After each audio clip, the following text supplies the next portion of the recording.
नमस्कार दोस्तों, Saharanpur GS hub में आप सभी का बहुत बहुत स्वागत है। मैं आज आपके सामने फिर से मध्यकालीन भारत का जो मैंने वादा किया था वीडियो की सीरीज आपके सामने, उस सीरीज में नेक्स्ट वीडियो लेके आया हूँ।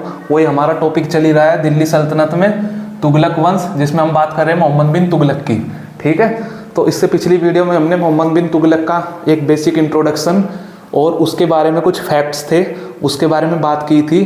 तो आज की हमारी जो वीडियो है वो हमारा टॉपिक है एमबीटी की परियोजना, यानी कि मोहम्मद बिन तुगलक की परियोजना।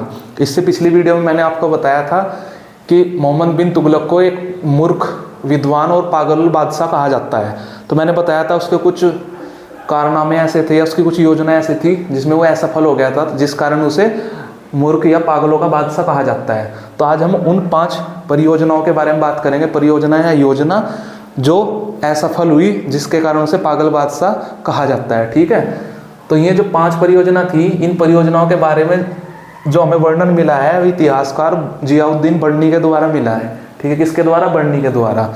ये ही वो 5 परियोजना है जिनके असफल होने पर मोहम्मद बिन तुगलक को पागलों का बादशाह कहा जाता है, यानी कि वो पागल था जो उसने ऐसी परियोजनाएं लागू करी। ठीक है, तो एक एक करके हम चलते हैं अपनी अपनी परियोजनाओं पर कि कौन कौन सी वो परियोजना थी। ठीक है, इसमें पहली परियोजना थी राजधानी परिवर्तन, जो कि 1326 से 1327 के बीच में रही है। ठीक है, इसमें आपको क्या याद रखना है? सन याद रखने की जरूरत नहीं है, बहुत ही कम पूछा जाता है, बहुत ही 0.1% चांस है। मेन ये है कि राजधानी परिवर्तन। अब इसके बारे में देख लेते हैं। देखो, ये जो है इनकी राजधानी कहाँ थी? दिल्ली सल्तनत की। दिल्ली सल्तनत की राजधानी थी दिल्ली। तो एमबीटी ने दिल्ली से, यानी कि मोहम्मद बिन तुगलक ने अपनी राजधानी दिल्ली से दौलताबाद में ट्रांसफ़र कर दी। दिल्ली से दौलताबाद ले गया। ये दौलताबाद कहाँ है? ये वही दौलताबाद है देवगिरी, याद है अलाउद्दीन खिलजी ने जहाँ का अभियान किया था। ये देवगिरी कहाँ है? दक्षिण भारत में। दक्षिण भारत में देवगिरी था, जहाँ के यादव वंश के राजा कौन थे? रामचंद्र राय थे, याद है। फिर जब उसके बाद अलाउद्दीन खिलजी की मृत्यु के बाद मुबारक शाह खिलजी ने इसे डायरेक्ट दिल्ली सल्तनत में मिला लिया था। इसी का नाम बदल के क्या कर दिया गया था? दौलताबाद। तो मोहम्मद बिन तुगलक ने अपनी राजधानी परिवर्तन करी, दिल्ली से कहाँ पे लेके चला गया? दौलताबाद। ठीक है, कारण क्या था भाई? कोई तो वजह रही होगी कि इसने राजधानी परिवर्तन की। तो यही इतिहासकार जो है बर्नी, इसके अनुसार राजधानी परिवर्तन का कारण ये था कि एमबीटी जो है प्रशासन की राजधानी एक ऐसी जगह रखना चाहता था, क्योंकि मैंने आपको इससे पहले एक बात बताई थी कि एमबीटी के समय में दिल्ली सल्तनत का क्षेत्र का विस्तार सर्वाधिक था, मतलब भारत के सर्वाधिक हिस्से पर उस समय इनका शासन था। ठीक है, किसका? तुगलक वंश का। तो एमबीटी ये चाहता था कि राजधानी ऐसी जगह पे हो जिससे पूरे देश पे के केंद्र में हो, जिससे पूरे देश पे अच्छे से कंट्रोल किया जा सके। ठीक है, तो ये चाहता था एमबीटी, क्या चाहता था? राजधानी प्रशासन के केंद्र में हो, प्रशासन के केंद्र में हो, प्रशासन के केंद्र में हो, यानी कि ऐसी जगह हो जहाँ से पूरे देश को बराबर तरीके से बीचों बीच हो, अच्छे से कंट्रोल किया जा सके। ये चाहता था प्रशासनिक और सांस्कृतिक एकता बनी रहे, प्रशासनिक व सांस्कृतिक एकता बनी रहे, एकता बनी रहे, क्योंकि बीच में रहेगा शासन तो कहीं ना कहीं कंट्रोल इनका अच्छे से रहेगा। ये एमबीटी की परियोजना थी। किसने बताया इसे? बर्नी के अनुसार थी ये बात, बर्नी के अकॉर्डिंग, कि राजधानी प्रशासन के केंद्र में प्रशासनिक और सांस्कृतिक एकता बनी रही। क्यों? क्योंकि दौलताबाद जो है पूरी इनकी सल्तनत के बिल्कुल केंद्र में था। ठीक है, इसके अलावा एक क्या बोलते हैं उसको, एक और इतिहासकार थे जिनका नाम है इब्ने बतूता। ये तो बर्नी के अनुसार था। इब्ने बतूता ने दूसरा कारण दिया था। इब्ने बतूता के अनुसार राजधानी परिवर्तन का कारण ये था कि मोहम्मद बिन तुगलक दिल्ली की जनता है ना, या दिल्ली के नागरिकों को दंड देना चाहता था। दंड कैसा? कि दिल्ली के नागरिकों ने इसके खिलाफ ना, मतलब एक मोर्चा उठा रखा था कि एमबीटी सही नहीं है, सही राजा नहीं है, उसके खिलाफ उल्टी सीधी बातें फैला रहे थे। ठीक है, तो इसलिए चाहता था कि इन्हें अब दंड दूंगा, यहाँ से मैं राजधानी हटा दूंगा तो दिल्ली शहर की कोई वैल्यू ही नहीं रहेगी। तो ये क्या था? इसके अनुसार क्या था? इब्ने बतूता के अनुसार एमबीटी दिल्ली के नागरिकों को दंड देना चाहता था, दंड देना चाहता था। दंड कैसे दिया जाएगा? जब राजधानी यहाँ नहीं रहेगी तो यहाँ का व्यापार वगैरह भी कम हो जाएगा और लोगों की अकल अपने आप ही ठिकाने आ जाएगी। तो क्या होता है, ये योजना भी देखो, सारी योजनाएं असफल होंगी, इसलिए इसे पागल बादशाह कहा जाता है। ये योजना हो जाती है असफल। असफल क्यों होते हैं? इसने क्या किया, अगर मान लो अपने सारे राजा अपने कर्मचारियों को लेके कहाँ चला गया? दौलताबाद, और जितने अपने साथी थे और जो इसके वफादार थे, मतलब आधे शहर को लगभग अपने साथ एक साथ लेकर चला गया कि चलो वहाँ रहेंगे। अब ऐसे मान लो जो उत्तर भारत में रह रहे हैं उन्हें उत्तर भारत की संस्कृति, पहनावा, रहन सहन, लोगों के आचार विचार से थोड़ा लगाव हो जाता है, अपने शहर से भी लगाव हो जाता है। तो एकदम से वहाँ पे लेके चला गया तो लोगों को क्या हुआ? लोगों का मन नहीं लगा वहाँ पे लोग उब गए और इसका फिर खुद भी नहीं मन लगा। जब लोगों का मन नहीं लगता, लोगों ने दिल से काम नहीं किया, तो जब ये उब गए तो 8 साल बाद इसे फिर से वापस दिल्ली अपनी राजधानी बनानी पड़ी। तो 8 साल बाद इसने 8 साल बाद फिर से दिल्ली को इसने राजधानी बनाया,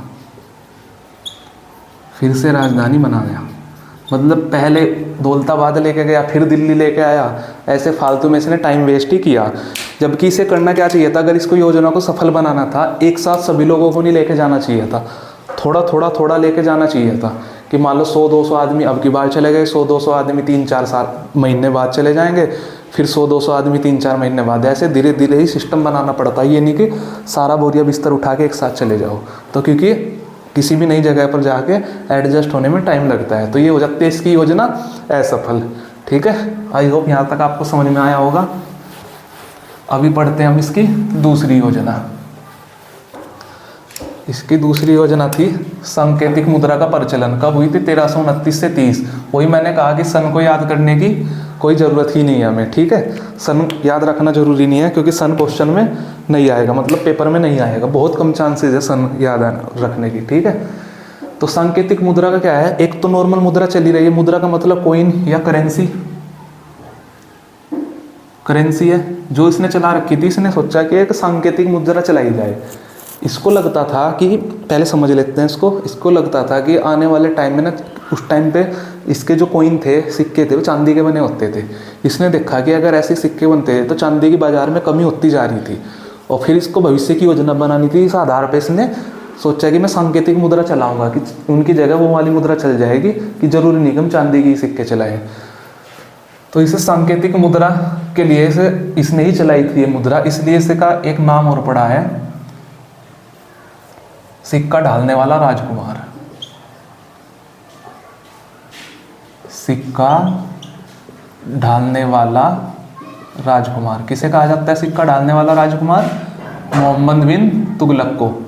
किस काम की वजह से? क्योंकि इसने सांकेतिक मुद्रा चलाई थी। क्या कहा जाता है इसको? सिक्का ढालने वाला राजकुमार। एक इतिहासकार हैं एडवर्ड थॉमस। क्या नाम है इनका? Edward Thomas. इन्होंने इस वजह से इसे कहा था धनवानों का राजकुमार। किसे? एमबीटी को। एडवर्ड थॉमस ने धनवानों का राजकुमार कहा था। किसे? एमबीटी को। कौन है धनवानों का राजकुमार? एमबीटी। यानी कि जो, अरे भाई इसने तो खूब सिक्के चलवा रखे, खूब धनवानों का राजकुमार है। तो क्वेश्चन आ सकता है कि धनवानों का राजकुमार किसे कहा जाता है? वो कहा जाता है मोहम्मद बिन तुगलक को। ठीक है, तो इसने क्या किया, भविष्य में चांदी की कमी को देखते हुए कि भाई इन फ्यूचर चांदी की कमी हो सकती है, क्योंकि उस टाइम चांदी के सिक्के चलते थे। भविष्य में चांदी की विश्वव्यापी कमी, मतलब कोशिश तो इसने करी बहुत अच्छी कि भाई आने वाले टाइम में दुनिया में चांदी की कमी होने लग रही है। अगर हम ऐसे चांदी के सिक्के छापते रहेंगे, ढालते रहेंगे, तो हमें दिक्कत हो जाएगी। जब चांदी नहीं मिलेगी फिर ढालेंगे कहाँ से? तो प्लानिंग थी फ्यूचर को देख के। अब देखना है कैसे फ्लॉप हुई। विश्वव्यापी कमी को देखते हुए इसने काम किया था। यह है कारण कि क्यों इसने बनाई। ठीक है, तो अब ये चीज आती है कि भाई इसने सांकेतिक मुद्रा तो चलाई, पर चलाई किस चीज की? चांदी की तो चला नहीं रहा, किसी चीज की तो बनाएगा। वो किस चीज की बनी हुई थी, इसे लेके भी इतिहासकारों में मतभेद है कि सांकेतिक मुद्रा सांकेतिक मुद्रा किसकी बनी थी? दिमाग में आता है कि किसकी बनी थी, किसकी बनी थी। इसको लेकर भी क्या है कि इतिहासकारों में क्या है, मतभेद है। ठीक है, इसमें हम दो का नाम लेके चलेंगे, एक है बर्नी और एक है फरिश्ता। वही बर्नी, ये वाला ही जो बर्नी चल रहा है, इसमें बर्नी ने बताया कि एक इस तरह की थी और एक फरिश्ता है वो कुछ और बताता है। अब देखते हैं कैसे कैसे है। ठीक है, बर्नी के अनुसार तो ये भाई ये जो सिक्का था वो तांबे का बना हुआ था। ठीक है, बर्नी कहता है ये सिक्का कहाँ का था, तांबे का। और फरिश्ता कहता है ये सिक्का था पित्तल का, पित्तल या फिर कांसा। तांबा और पित्तल में फ़र्क होता है। ठीक है, आपने साइंस में पढ़ा होगा या नहीं पढ़ा होगा, जब मैं साइंस कराऊंगा तब बता दूंगा। अभी साइंस की क्लास नहीं है ये। तो तांबा थोड़ा महंगा होता है किससे, पित्तल से। पित्तल प्योर फॉर्म में नहीं होता है, तांबा प्योर फॉर्म में होता है, जिसे कॉपर बोलते हैं। क्या बोलते हैं, कॉपर। ठीक है, पित्तल एक मिक्सचर होता है। जब हम पढ़ेंगे बात उसकी साइंस की, तब हम इसमें पढ़ेंगे तत्वों में। ठीक है, कि पित्तल और फरिश्ता तो कहता है कि वो शायद पित्तल का बना हुआ था, बर्नी कहता है तांबे का था। ठीक है, तो अभी ये कंफर्म नहीं हुआ है कि वो जो सांकेतिक मुद्रा थी वो तांबे की थी या फिर पित्तल की थी। इसके अलावा एक चीज़ और है, इसके टाइम में जो सिक्के चलते थे, जैसे दिनार चलता था, एक दोगानी चलता था, ये नाम है सिक्कों के। ये जो मेन सिक्के जो चांदी वगैरह के होते थे, इन पे सिर्फ अरबी भाषा में लेख लिखे होते थे। क्या होता था, अरबी भाषा में लेख होते थे। जबकि जो ये सांकेतिक मुद्रा है, इसमें एक डिफरेंस ये था, जो सांकेतिक मुद्रा है इस पे अरबी व फारसी दोनों में लेख लिखे होते थे। अरबी व फारसी दोनों में लेख होते थे। देखो क्या होगा, ये समझ में आ गया कि चांदी के सिक्के होते थे उस टाइम। चांदी की विश्वव्यापी कमी को देखते हुए इसने एक अच्छा कदम उठाया कि भाई दुनिया में अगर चांदी की कमी हो जाएगी तो हम सिक्के छापेंगे कैसे या ढालेंगे कैसे, हमारे सामने प्रॉब्लम आ जाएगी। तो इसे देखते हुए इसने सांकेतिक मुद्रा चलाई। ठीक है, सांकेतिक मुद्रा के किस धातु की बनी हुई थी, इसे लेकर इतिहासकारों में क्या था, मतभेद। पहला बर्नी ने कहा कि तांबे की थी, फरिश्ता ने कहा कि वो शायद पित्तल की थी। उसके अलावा उस टाइम पे जो ऑलरेडी चलती थी चांदी की बनी हुई सिक्के, दिनार या दोगानी, उन पर अरबी भाषा में लेख लिखा होता है कि जैसे राजा का नाम या कुछ भी। लेकिन जो सांकेतिक मुद्रा थी उस पर अरबी फारसी दोनों भाषा में लेख लिखे होते थे। इतना क्लियर हो गया, यहाँ तक तो चीज़ें ठीक है। अब बात आती है कि ये योजना असफल क्यों हुई, क्या वजह रही कि इस योजना को असफल होना पड़ा। अब देखो, जैसे अब मान लो आप या तो तांबे की थी या पित्तल की थी, किसी भी चीज़ की थी, कोई सी एक की तो थी, मतभेद है, हम किसी एक की मान लेते हैं। चांदी के मुकाबले चाहे तांबा हो पित्तल हो, सस्ता होता है, आसानी से मिल जाता है जब सस्ता होता है। जैसे इसने सांकेतिक मुद्रा चलाई तो हर हिंदू का घर ना टकसाल बन गया। टकसाल वो चीज़ होती है जहाँ पे सिक्के डाले जाते हैं, छपाई, जैसे नोटों की छपाई होती है ना मशीन में, सिक्के ढलते थे। जैसे वो लोहार लोग हो गए, वो लोहे का काम करते हैं ना, सुनार लोग सोने की चीज़ें बनाते हैं। तो टकसाल एक तरह से फैक्ट्री मान लो, तो उसमें क्या हुआ, हर हिंदू का घर क्या हो गया, सिक्के डालने की टकसाल बन गया। यानी कि क्योंकि तांबा और पित्तल आसानी से मिल जाते थे तो उन्होंने नकली सिक्के छापने स्टार्ट कर दिए। मेन बात घुमा फिरा के ये है पॉइंट ही कि जैसे इसने सांकेतिक मुद्रा चलाई, वो या तो तांबे की थी या पित्तल की थी, वो ईजिली घर पर अवेलेबल हो जाती है। तो उस चक्कर में हिंदू ज़्यादा थे ही, ठीक है, नकली छापने स्टार्ट कर दिए। तो जैसे ही नकली छापने की बात फैली, भाई नकली छपेगा तो क्या होगा, सारी अर्थव्यवस्था गड़बड़ हो जाएगी। तो जब इसे पता चला कि यार ये तो नकली छप गए, क्योंकि जो चांदी का था उसे हर एक आदमी बना नहीं सकता था, अब साधारण आदमी फैसला कर नहीं पाता था ये असली है या नकली, मतलब ये असली सांकेतिक मुद्रा है या नकली है। तो जब पूरे बाजार में फैल गई, अर्थव्यवस्था गड़बड़ आ गई, नकली सिक्कों की भरमार होगी बाजार में। जब एमबीटी को पता चला तो इसने क्या किया, ये योजना फिर वापस ले ली। इसको ये योजना वापस लेनी पड़ी, और वापस भी कैसे ली, योजना वापस ली। ठीक है, वापस कैसे ली, जितने भी नकली सिक्के छपे, नकली सिक्कों को असली चांदी के सिक्कों से बदला। पहले असली चांदी के सिक्कों से बदला, तभी तो क्लियरिटी आएगी। असली चांदी के सिक्कों से उसे बदलना पड़ा। असली चांदी के सिक्कों से बदला। अब देखो कितना नुकसान उठाना पड़ा, इसे बदलना पड़ा। मतलब पहले ही उसने सोचा कि दिमाग लगा के यार भविष्य में चांदी की कमी हो सकती है तो मैं सांकेतिक मुद्रा चला देता हूँ, ठीक है। सांकेतिक मुद्रा चलाने का डिसीजन लिया, लोगों ने नकली सिक्के छाप दिए, वैसे ही कमी हो रही थी चांदी की। जब उन नकली सिक्कों को, नहीं तो नकली सिक्के बाजार में रहते प्रॉब्लम करते, तो सारे नकली सिक्कों को चांदी से बदला, वैसे ही कमी थी, ऊपर से और जितना बचा कुछ चांदी था वो उसमें लगाना पड़ गया। तो योजना होगी इसकी फ्लॉप, ठीक है। और चांदी की कमी हो गई, ठीक है, मतलब लेने के देने पड़ गए, ठीक है। कंगाली में आटा गिल्ला। कहाँ भविष्य की सोच रहा था, अपनी तरफ से बेचारा बहुत अच्छी योजना बना रहा था, पर टाइम खराब था उसका बेचारे का, तो उसकी योजना भी हो जाती है असफल, ठीक है। अब हम करते हैं इसकी तीसरी योजना के बारे में। इसकी तीसरी योजना के बारे में बात कर लेते हैं।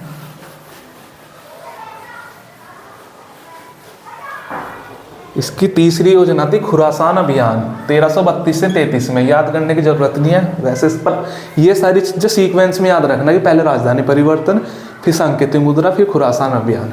अब देखते हैं खुरासान ये है क्या। ये जो खुरासान है ये मध्य एशिया का क्षेत्र था, मध्य एशिया का भाग, जहाँ से मैंने बताया ना ये लोग आते थे हमला करने। मोहम्मद गौरी गजनवी के बारे में पढ़ चुके हैं। ये क्या था, मध्य एशिया का भाग था। वहाँ पे क्या होता है, कुछ राजनीतिक अदला बदली हो जाती है कि वही मतलब एक दूसरे के राज्य को हड़पना। तो उसके भी दिमाग में आता है कि यार अफगानिस्तान के आसपास तक तो हमारा राज है ही, क्यों ना थोड़ा सा इधर ईरान और ऊपर की साइड आज का जो तुर्कमेनिस्तान, उज्बेकिस्तान वगैरह है, वही वाला पुराने वाली जगह वो, ठीक है, जहाँ से मोहम्मद गौरी वगैरह सारे हुए थे, कि उस एरिया को अपने कंट्रोल में कर लूँ। तो इस खुरासान अभियान के लिए ये क्या करता है कि सैनिकों को बनाता है, मतलब एक बहुत बड़ी सेना तैयार करता है 3,70,000 की। 3,70,000 सैनिकों की सेना तैयार करता है कि भाई खुरासान अभियान कराऊंगा, वहाँ पे प्रॉब्लम हो रही है, लोग आपस में लड़ रहे हैं राजगद्दी को, मैं अपने सैनिक भेजता हूँ, खुरासान को भी अपने कंट्रोल में कर लेता हूँ और बढ़ाता हूँ अपने राज्य को। 3,70,000 सैनिकों की एक सेना तैयार करवाता है, कि सेना तैयार कराई इसने खुरासान अभियान के लिए। और साथ के साथ सेना तो तैयार की उसमें तो पैसा लगा ही लगा। इन सारे सैनिकों को 1 साल का एडवांस पेमेंट दे दिया। 1 साल की क्या दे दी, एडवांस पेमेंट, मतलब एडवांस सैलरी दे दी। 1 साल की एडवांस सैलरी दे दी। भाई सैनिकों को क्या चाहिए, अरे भाई 1 साल का पहले मिल गया। मान लो आपकी 15,000 रुपये तनख्वाह है, ठीक है, तो आपको 1,80,000 रुपये जो पूरे साल में तनख्वाह मिलती है एक साथ मिलेगी, आप उसको कहीं पे भी यूज कर लो, खुश हो गए। भाई 3,70,000 के सैनिकों के लिए हथियार, खाने पीने की व्यवस्था तो करी, साथ में 1 साल का एडवांस दे दिया, तनख्वाह, मतलब पैसा लगा इसमें सारे काम में। अचानक क्या होता है, यहाँ खुरासान की स्थिति बदल जाती है, राजनीतिक स्थिति बदल जाती है। अभी तक इसे लग रहा था कि मैं हमला करके कैप्चर कर सकता हूँ, हमें उस चीज़ पे नहीं जाना कि क्या स्थिति बदली, ठीक है, क्योंकि हमारे पार्ट ऑफ सिलेबस नहीं है। मेन ये समझ लो कि जो झगड़ा चल रहा था वो खत्म हो गया, कि राजनीतिक स्थिति बदल गई, स्थिति बदल गई, मतलब ये समझ लो कि झगड़ा बंद हो गया, ऐसी स्थिति बन गई कि अगर अब ये वहाँ पे चढ़ाई भी करे या मतलब हमला भी करे तो इससे कोई फायदा नहीं होने वाला है, नुकसान ही होगा। तो इस चक्कर में क्या हुआ, ये खुरासान अभियान हुआ ही नहीं, मतलब खुरासान अभियान पे सैनिक गए ही नहीं, खुरासान अभियान पर सैनिक गए ही नहीं, मतलब ये सेना जो बनाई किसी काम की नहीं रही, सैनिक गए ही नहीं। अब भाई तनख्वाह भी उन्हें दे चुका था 1 साल की, खर्चा भी हो चुका था इनके ऊपर, हथियार वगैरह लाने के ऊपर, ये किसी काम पे गए नहीं। इससे क्या हुआ, टोटल मनी लॉस, धन की हानि, मनी लॉस। तो ये योजना भी क्या हो गई इसकी, असफल हो गई, ठीक है। अब हम पढ़ते हैं कराची अभियान, फिर दोआब क्षेत्र में कर वृद्धि, ऐसे करके हम इसको कंप्लीट करेंगे। तो आई होप ये वाली चीज़ भी आपको समझ में आई होगी। तो ये भी इसकी योजना असफल हो गई। देखो 3 योजना इसकी असफल हो चुकी है। अब पढ़ते हैं हम इसकी चौथी योजना, कराची अभियान। एक अभियान कराची पे किया गया, ये अभियान तो फ्लॉप हो ही गया। ये 1333 सन याद रखने की जरूरत नहीं है। इसकी बात कर लेते हैं कराची की। अब कराची जगह कहाँ है, इसे भी लेके इतिहासकारों में मतभेद है कि अब तक ये प्रूफ नहीं हो पाया कि कराची एक्चुअल में कहाँ पे थी। ठीक है। तो ये मानना जाता है, फिर भी बहुमत ये है कि ये जो कराचील है हिमाचल प्रदेश का कांगड़ा क्षेत्र है, वहाँ की जगह है ये, ठीक है। हिमाचल प्रदेश के कांगड़ा का जो एरिया है, कांगड़ा डिस्ट्रिक्ट है, बहुत अच्छी जगह है हिमाचल में। कांगड़ा क्षेत्र को एक कराचील माना जा गया अभी तक, हम भी यही मान के चलेंगे, ठीक है। इस क्षेत्र पे अभियान करने के लिए भी इसने कुछ सैनिकों को भेजा था, लगभग मोटा मोटा मानना जाता है 1 लाख की सेना तैयार की इसने। जैसे वहाँ पे 3,70,000 की सेना तैयार की थी ना, यहाँ पे भी इसने 1 लाख के करीब के सैनिक तैयार किए, 1 लाख सैनिक तैयार करे। सैनिकों के साथ इसका भतीजा था, सैनिकों के साथ इसने अपने भतीजे खुसरो मलिक को भेजा।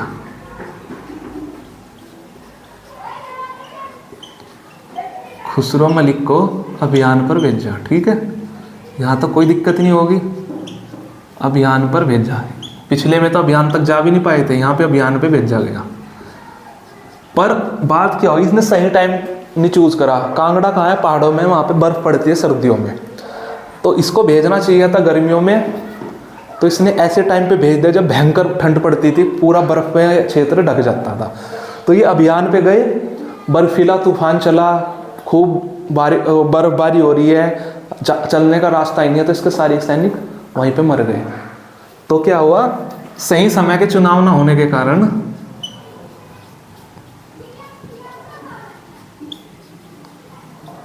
भाई पहाड़ों पे तो बर्फ पड़ेगी, वहां पे तो सही टाइम पे नहीं जाओगे, गड़बड़ हो जाएगी। सही समय के चुनाव ना होने के कारण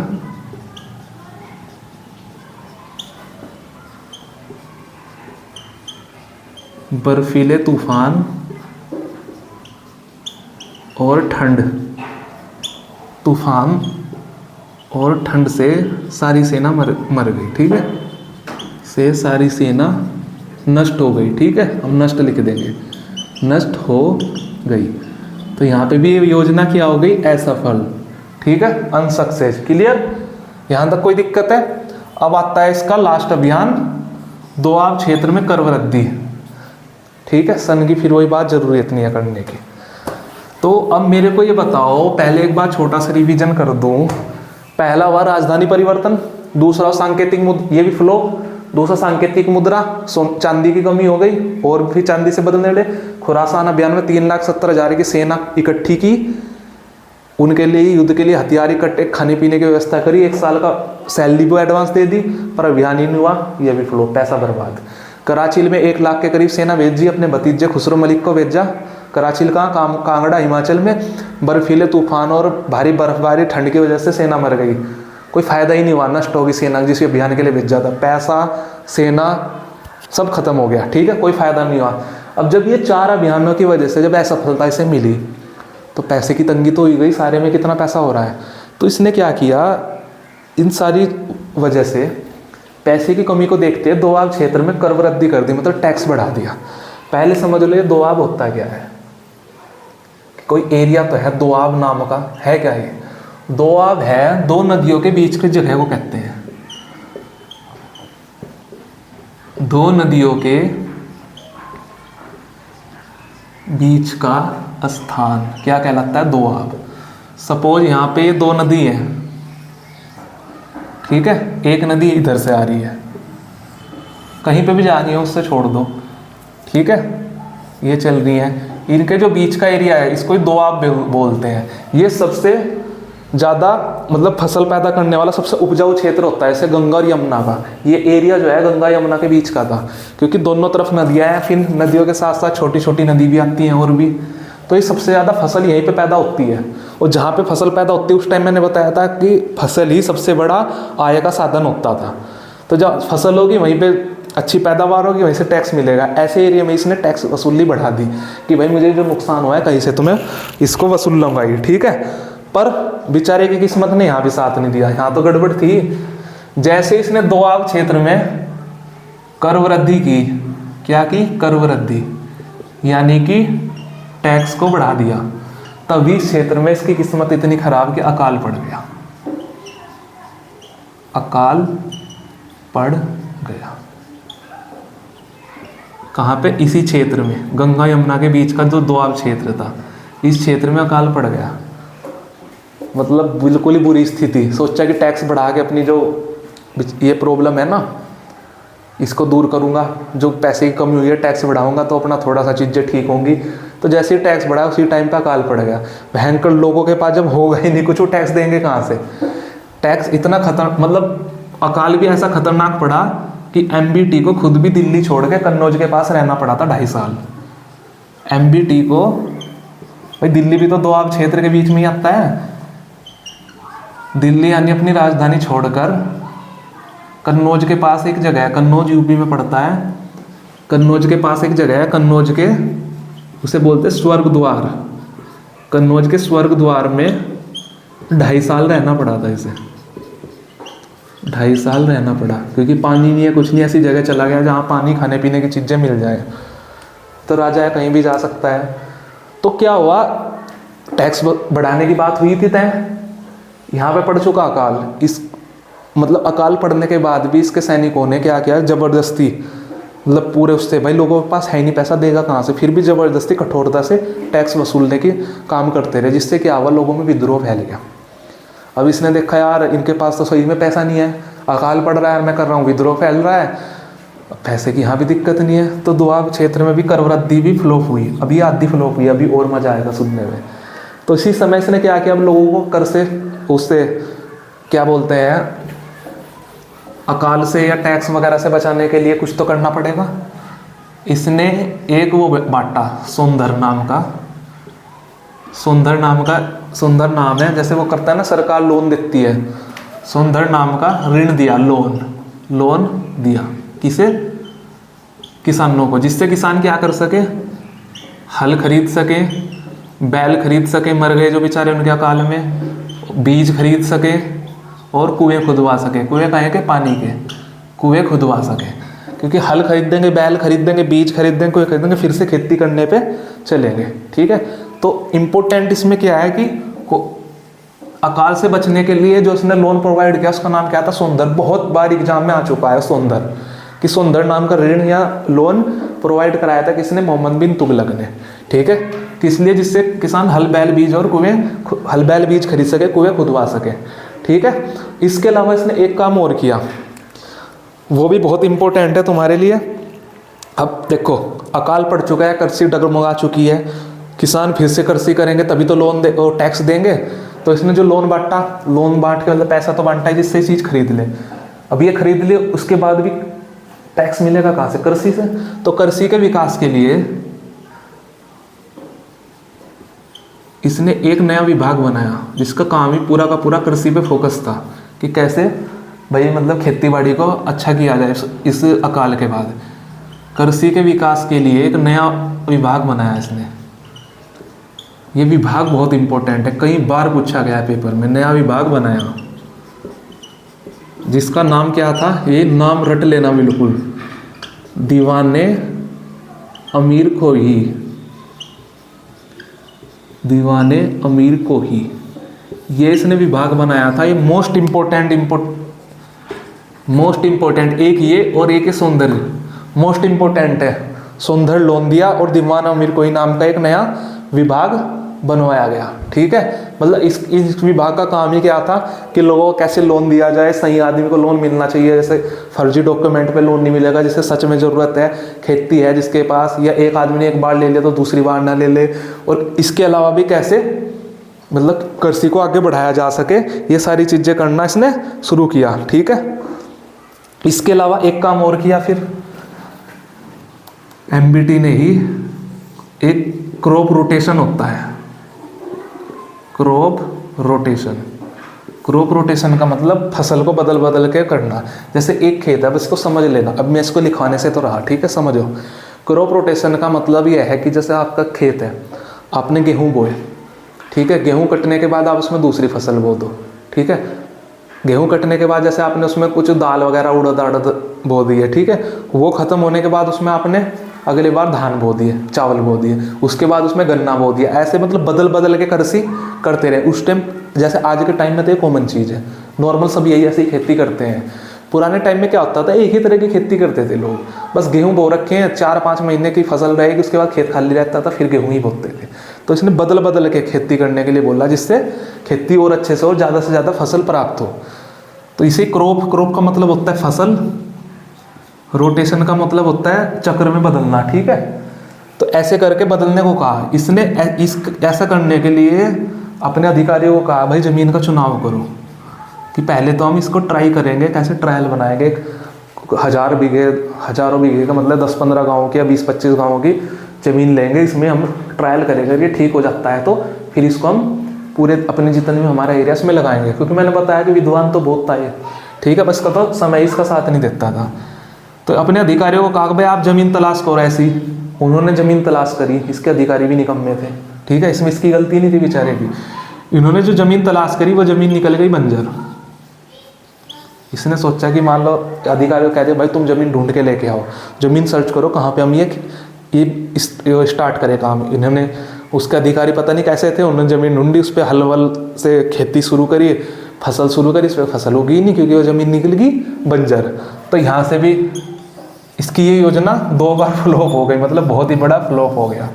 तो इस तरह से इसकी ये इतनी सारी योजना फ्लॉप हुई है, इसलिए इसको क्या कहा जाता है, पागलों का बादशाह, ठीक है। इन योजनाओं की वजह से जब ये बार बार लोगों की नज़रों से गिरता गया, मैंने शुरू में बताया था कि इसने शुरू में किसी से भी किसके ऊपर उसकी खलीफा से अपने उसकी शासन की अप्रूवल नहीं लिया था। तो देखो 35 तक की बात आ गई, फिर अब 35 में तो इन्हें 2 क्रम में वृद्धि करी। अब वो कितने टाइम में जाके सारी चीज़ बन जा रही है, ऐसा तो है नहीं कि 2 महीने में सारा काम हो गया होगा। करते करते जो अपनी योजनाओं में असफल हुआ, तो हमने क्या देखा, इसकी 5 योजनाएं थी, परियोजना जो असफल हुई। उसका राजधानी परिवर्तन, ठीक है, राजधानी परिवर्तन के बाद क्या किया इसने, सांकेतिक मुद्रा का प्रचलन, ठीक है। फिर उसके बाद सांकेतिक मुद्रा के बाद क्या किया, खुरासान अभियान, फिर कराचील का अभियान, फिर 5वां क्या था, दोआब क्षेत्र में कर वृद्धि, जहाँ पे अकाल पड़ गया। इनकी वजह से ही इसे पागलों का बादशाह कहा जाता है। मैंने सारी बात की थी कि इसने स्टार्टिंग में अपने शासन का अप्रूवल नहीं लिया किसी से भी, तो फिर इन्हीं योजनाओं में असफल होने से जब पब्लिक की नज़र में गिरता गया, तो ये बात हमारी हो चुकी है। इन्हें 1344 में फिर मिस्र के जो खलीफा थे अल हकीम द्वितीय, उससे शासन का अप्रूवल लिया था। ये सारी बात हो चुकी है। अब यहाँ से होने के बाद ये समझ में आगे से क्यों पागलों का बादशाह कहा जाता है। वो जो 5 बातें बताई थी मैंने इसके मरने पे कि लोगों ने क्या क्या कहा। तो अब लास्ट बचता है इसका कुछ फैक्ट्स हैं किसके बारे में, एमबीटी के बारे में, जो लगता है कि एग्जाम के पॉइंट ऑफ व्यू से इंपॉर्टेंट है, बहुत सारे एग्जाम में पूछे गए हैं। तो एक एक करके पढ़ लेते हैं। पहला है एमबीटी का राज्याभिषेक दिल्ली के दौलताबाद में हुआ था। मतलब इसका राज्याभिषेक कहाँ हुआ था, दौलताबाद में। जैसे मैंने कराया था अलाउद्दीन का कहाँ हुआ था, बलबन के लाल महल में, ठीक है। ऐसे क्वेश्चन आ सकता है कि मोहम्मद बिन तुगलक का राज्याभिषेक कहाँ हुआ था। तो एक तो दिल्ली में हुआ था, दिल्ली में भी कहाँ, दौलत खाने में, ठीक है। दूसरा है यह दिल्ली सल्तनत का पहला सुल्तान था जो हिंदू त्यौहार होली मनाता था। इसके बाद भी आगे कुछ सुल्तान आएंगे जो कुछ त्यौहार मनाते थे, पर पहला सुल्तान दिल्ली सल्तनत का कौन था, मोहम्मद बिन तुगलक, जो हिंदू त्यौहार मनाता था। कौन सा त्यौहार, होली, क्लियर। इसके बाद है इसका जैन संतों जिन प्रभासूरी, जम्बूजी व राजेश्वर से घनिष्ठ संबंध था, यानी कि अच्छे संबंध थे इसके साथ। किसके साथ, 3 जैन वैसे और भी जैन संत थे, पर स्पेशली ये 3 थे जिनके साथ बहुत अच्छा उठना बैठना था इसका। कौन, जिन प्रभासूरी, जम्बूजी और राजेश्वर। इनके तीनों के नाम आपको याद होने जरूरी है, ठीक है।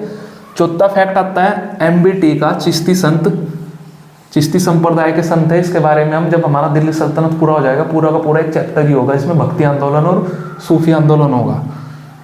नासिरुद्दीन चिराग देहलवी से अच्छा संबंध नहीं था, मतलब जैन संतों से तो अच्छा था, पर नासिरुद्दीन चिराग देहलवी से अच्छा संबंध नहीं था। जिस प्रकार अलाउद्दीन खिलजी के लड़के का भी नहीं था। बहुत सारे का पढ़ के आ चुके हैं हम, क्लियर होगा ये फैक्ट।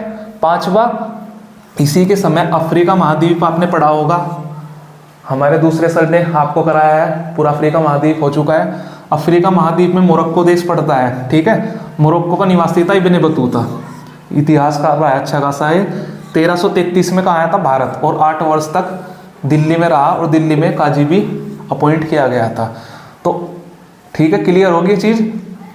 कि ये 1333 में भारत आया था। इसके बारे में क्या याद रखना है आपको, इसने एक किताब लिखी थी जिसे कहा जाता है किताब उल रेहला।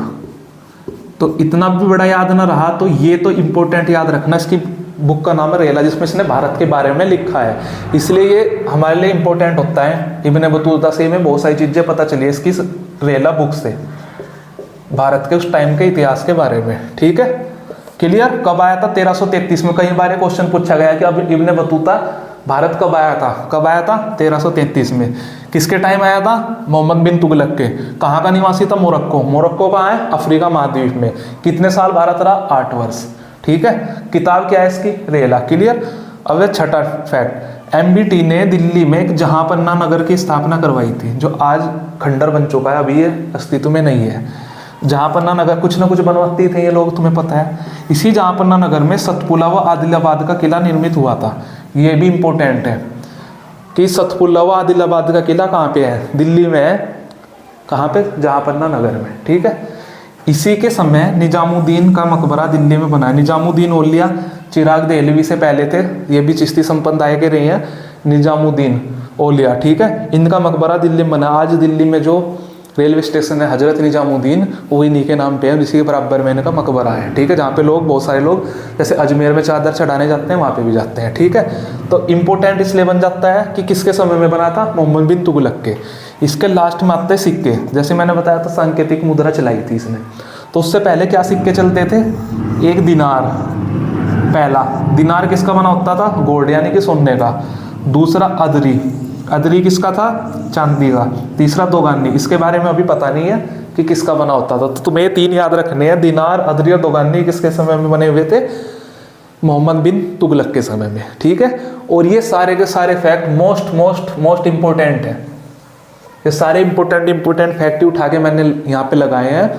तो आई होप आपको ये चीज़ें, इसके फैक्ट भी क्लियर हो गए होंगे। तो आज हमारा इसमें मोहम्मद बिन तुगलक हो जाता है कंप्लीट। इसके बाद इसका अंतिम महत्वपूर्ण शासक बचता है FST, जिसे बोलते हैं फिरोज शाह तुगलक। इससे नेक्स्ट क्लास में हम फिरोज शाह तुगलक के बारे में पढ़ेंगे, और अगली लगभग 2 क्लास में फिरोज शाह तुगलक पूरा हो जाएगा, और उसका बाद ही हमारा तुगलक वंश यहाँ पे समाप्त हो जाएगा। ठीक है, तो आज की वीडियो यहीं पे हम रोकते हैं। अगली हमारी वीडियो होगी FST के बारे में।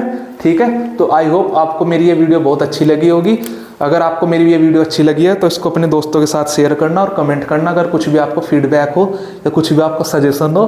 ठीक है, तो मिलते हैं मेरी नेक्स्ट वीडियो में, नेक्स्ट क्लास में, जिसमें हम पढ़ेंगे फिरोज शाह तुगलक के बारे में। तब तक अपना ध्यान रखिए और अच्छे से पढ़ाई करते रहिए। Thank you.